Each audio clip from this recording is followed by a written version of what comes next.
I'd like to call the meeting to order.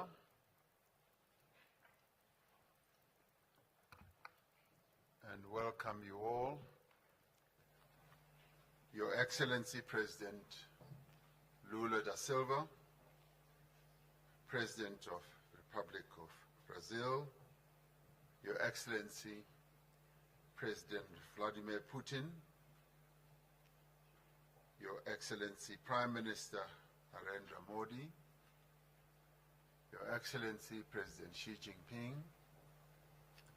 Your Excellency Deputy President Paul Mashatile, Deputy President of the Republic of South Africa, Your Excellency Dilma Rousseff, President of the New Development Bank, Chair of the BRICS Business Council, Ms. Busi Mabuza, Chair of the BRICS Women's Business Alliance, Ms. Lebogang Zulu, Honorable Ministers and all guests here present, members of the diplomatic corps who are here with us. I'd like to welcome you all to South Africa and to the 15th BRICS Summit.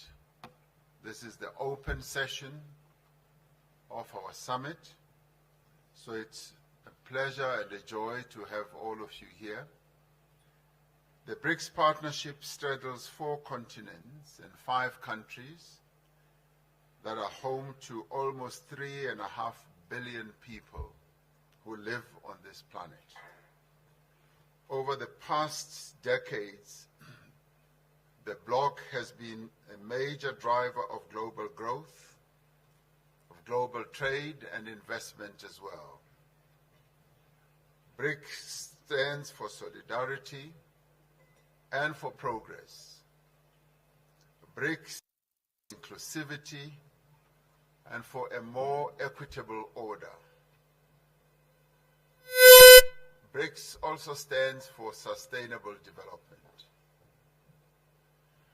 We are an inclusive formation of developing and emerging economies that are seeking to work together to benefit from our rich histories, our rich cultures, and systems to advance the prosperity of the peoples of our countries. We do so because we know that poverty, inequality, and underdevelopment are the biggest challenges facing humanity.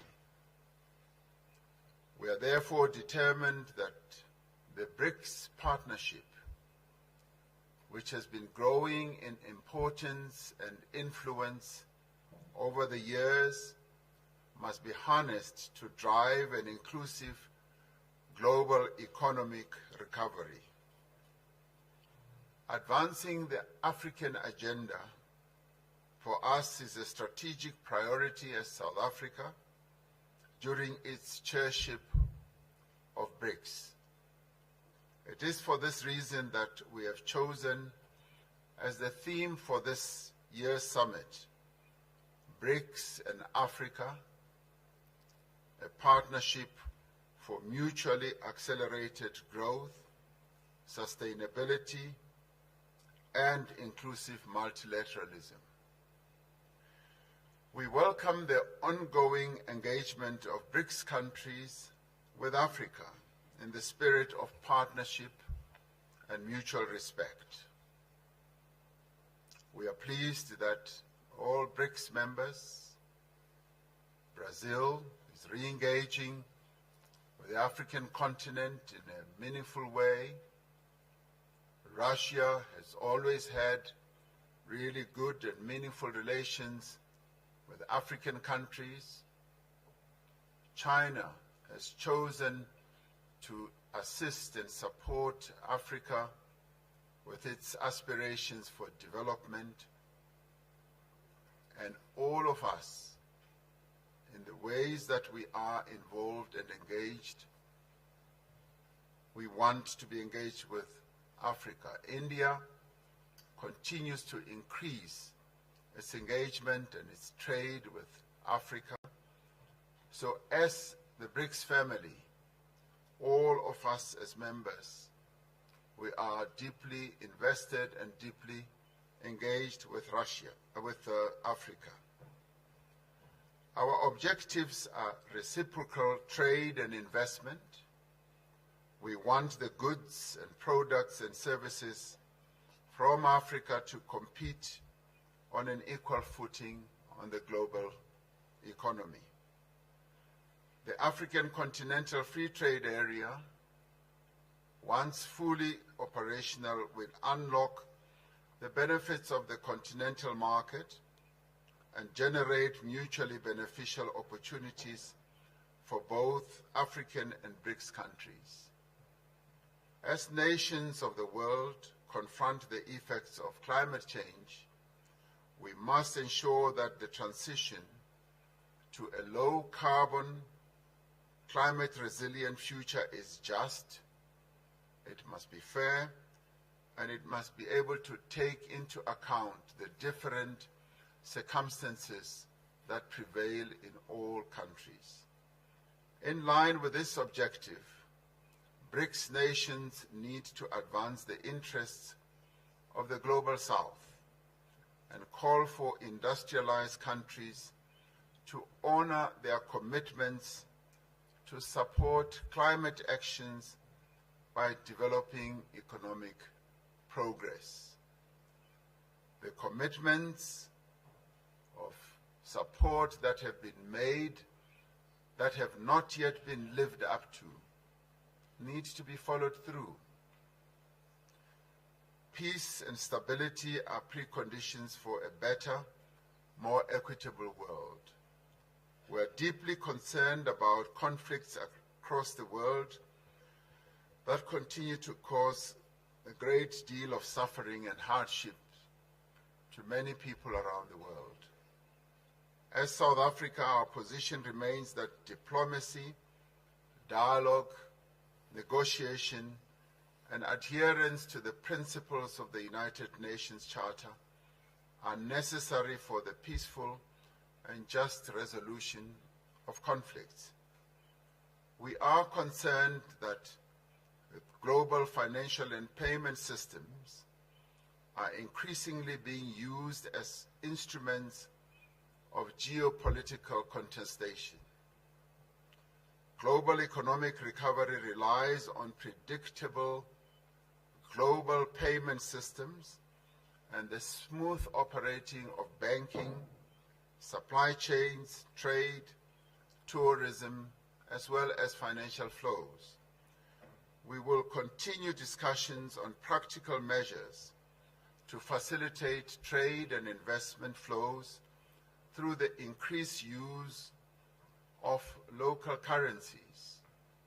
This is a matter we believe that further discussions need to take place, particularly amongst our finance ministers. The world is changing. New economic, political, social, and technological realities for greater cooperation between nations is essential. New realities call for a fundamental reform of the institutions of global governance so that they may be more representative and better able to respond to the challenges that confront humanity. While many believe that we should advance the interests of all people, we believe that, yes, as we advance them, the interests of the Global South, that we as BRICS want to be ready to advance are essential, and in this regard we want to collaborate more, to cooperate more with all countries that aspire to create a more inclusive international order. We are confident that this 15th BRICS Summit will advance the cause of common prosperity and progress.